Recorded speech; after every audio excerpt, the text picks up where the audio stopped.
কর্কট রাশির এই সপ্তাহে কথার দোষে কিন্তু আপনি অসুবিধার মধ্যে পড়বেন, কিন্তু পাশাপাশি সময় ভালো, উন্নতির যোগ, প্রাপ্তির যোগ, কিন্তু কিছু উদ্ভট পরিস্থিতির শিকার আপনি হবেন, এর জন্য ইরিটেশন বৃদ্ধিপ্রাপ্ত হবে।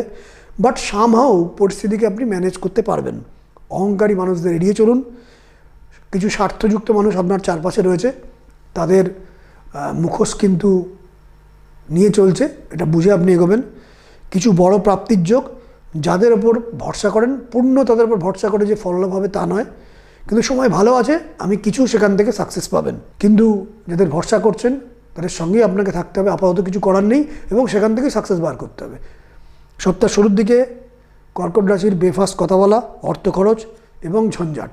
সপ্তাহের মধ্যভাগে কর্কট রাশির সাপোর্ট বৃদ্ধি, অশান্তি কাটবে, মনোবল বৃদ্ধির যোগ।